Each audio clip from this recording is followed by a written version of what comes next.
बारी है तमिलनाडु और बंगाल की। এটা হিরকের দেশ পদে পদে তোকে আমি করে দেব শেষ তুই যাবি মুছে যাবি খেয়ে যাবি কে আসবই আজ ভাঙবই আজ বাই বাই পাত্তর জমবে সময়ের পাত্তর কমবে। ये क्या हो रहा है देखो, ये क्या कर रहे हो आप? अमित शाह को बुलाओ या ऑफिस में, बंगाल में क्या कर रहा है अमित शाह? भाजपा की टट्टू है, सुनिए, ये भाजपा की टट्टू ईडी अपनी बेइज्जती कितनी करवाएगी? और ममता दी ने जो किया ठीक किया है काम।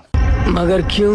चुनाव के जस्ट पहले दिल्ली में इन्होंने ड्रामा किया, आपने तब देखा था रोज ईडी दिल्ली चुनाव के पहले। अब कहां ईडी, अब कहां चीडी? ये ईडी चीडी गायब। अब बंगाल में चुनाव है, वहां ईडी पहुंच गया। शुभेंदु अधिकारी जब पैसा लेते पकड़े गए थे तब ईडी पहुंचा था वहां, जैसे भाजपा में सम्मिलित हुए ईडी गायब।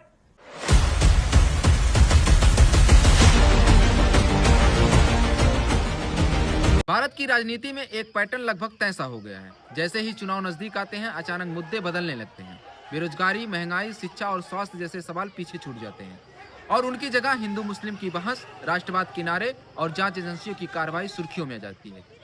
ईडी और सीबीआई जैसे नाम अचानक हेडलाइन बन जाते हैं।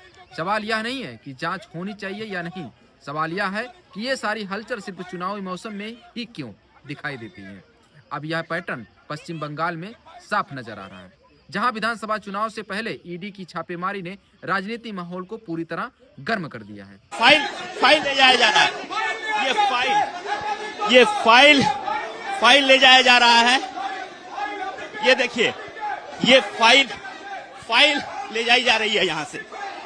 ये फाइल बहुत इंपॉर्टेंट फाइल्स हैं, क्योंकि इस फाइल को लेके छीना झपटी हो रही है और ये फाइल फिलहाल गाड़ी में रखी जा रही है। आप देख सकते हैं, मुख्यमंत्री के आने के बाद यहां पर पुलिस। ईडी की इस कार्रवाई को कथित कोयला घोटाले से जोड़कर देखा जा रहा है, लेकिन छापे की जगह और समय दोनों ही सवालों के घेरे में है। कार्रवाई चुनावी रणनीतिकार संस्था आईपैक और उसके निदेशक प्रदीप जैन के ठिकानों पर हुई है। आईपैक कोई साधारण संस्था नहीं, इसे ममता बनर्जी की चुनावी जीत का मशीन माना जाता है। 2021 में बंगाल चुनाव में टीएमसी की बड़ी जीत के पीछे आईपैक की रणनीति को अहम माना गया था। ऐसे में सवाल उठता है कि अगर मामला सिर्फ भ्रष्टाचार का था तो कार्रवाई सीधे उस संस्था पर क्यों हुई जो चुनावी रणनीतिकार संभाल रही है, और वो भी ठीक उसी समय जब बंगाल चुनावी मोड़ में प्रवेश कर चुका है।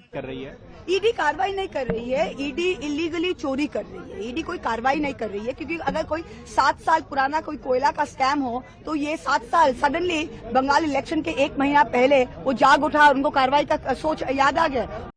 छापे की खबर सामने आते ही मुख्यमंत्री ममता बनर्जी का खुद आईपैक कार्यालय पहुंचना इस पूरे मामले को और भी गंभीर बना देता है। ममता बनर्जी ने ईडी अधिकारियों से सवाल किए और इसी दौरान वे हरे रंग की फाइल को लेकर बाहर निकली। यही दृश्य इस पूरी कहानी का सबसे चर्चित हिस्सा बन गया। राजनीतिक गलियारों में सवाल उठने लगे कि आखिर उस फाइल में ऐसा क्या था कि खुद मुख्यमंत्री को मौके पर आना पड़ा। ममता बनर्जी ने इसे बंगाल की लोकतांत्रिक अधिकारियों की रक्षा बताया, जबकि भाजपा समर्थकों ने इसे जांच का में हस्तक्षेप देने लगे। यह टकराव सिर्फ कानूनी नहीं बल्कि राजनीति और प्रतीकात्मक भी बन गया। I am sorry, Mr. Amit Shah and Mr. Prime Minister. Please control your Home Minister. चुनाव का स्ट्रैटेजी पूरा छीन के लिया, एक क्राइम है।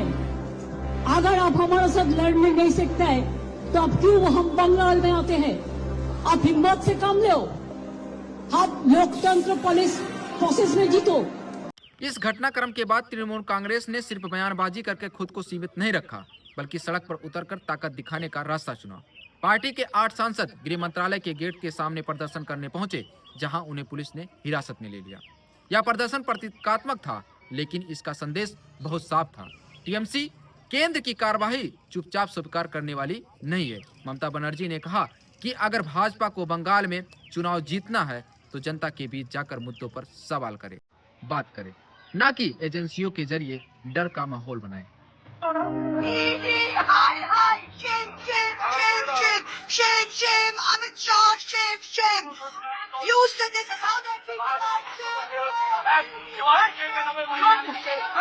ममता बनर्जी ने इस मौके पर भाजपा पर सीधा हमला बोलते हुए कहा कि यह कोई अलग थलग घटना नहीं है। उन्होंने दिल्ली के मुख्यमंत्री अरविंद केजरीवाल, झारखंड के मुख्यमंत्री हेमंत सोरेन और अन्य विपक्षी नेताओं के मामले का जिक्र करते हुए कहा कि जब भी कोई गैर भाजपा नेता मजबूत होता है या चुनाव जीतने की स्थिति में आता है तो ईडी और सीबीआई की कार्रवाई तेज हो जाती है। ममता का आरोप है कि यह रणनीति जनता का ध्यान असली मुद्दों से भटकाने और विपक्ष को मानसिक दबाव में रखने के लिए अपनाई जाती है। प्रतीक जैन के घर छापेमारी के बाद ईडी ने याचिका दी थी। ममता के मौके पर आने और फाइल ले जाने का विरोध किया गया। याचिका में तलाशी के दौरान दखलंदाजी का आरोप लगाया गया। दूसरी ओर भाजपा का पक्ष है कि कानून सबके लिए समान है और जांच एजेंसियां स्वतंत्र रूप से काम कर रही हैं। भाजपा का कहना है कि अगर घोटाला हुआ है, कार्रवाई होनी चाहिए, आरोपी कितना भी बड़ा क्यों ना हो। लेकिन विपक्ष का तर्क है कि अगर एजेंसियां इतनी ही निष्पक्ष हैं, तो फिर उनके निशाने पर ज्यादातर विपक्षी नेता क्यों होते हैं, और वो भी चुनाव से ठीक पहले। यही सवाल इस पूरे विवाद को सिर्फ एक कानूनी मामला नहीं रहने देता, बल्कि इसे लोकतंत्र और संघीय ढांचे से जोड़ देता है। বাংলা কি জেনে রাখো, কোনোদিন মাথা নত করেনি, করবে না। যতই করো হামলা আবার জিতবে বাংলা, যতই করো হামলা আবার জিত। अब बंगाल की राजनीति में यह मामला एक बड़े सियासी संग्राम का रूप ले चुका है। यह सिर्फ ईडी की छापेमारी नहीं, बल्कि यह शाह बनाम ममता और भाजपा बनाम दीदी और केंद्र बनाम राज्य की खुली जंग बन गई है। ममता बनर्जी खुद को दिल्ली की सत्ता के खिलाफ खड़ी एक फाइटर नेता के रूप में पेश कर रही हैं, जो झुकने को तैयार नहीं। अंत में इस पूरी लड़ाई का फैसला ना तो जांच एजेंसियां करेगी और ना ही राजनीति बयानबाजी, बल्कि बंगाल की जनता अपने वोट से तय करेगी कि इसे कानून की कार्रवाई मानती है या चुनावी राजनीति का हिस्सा।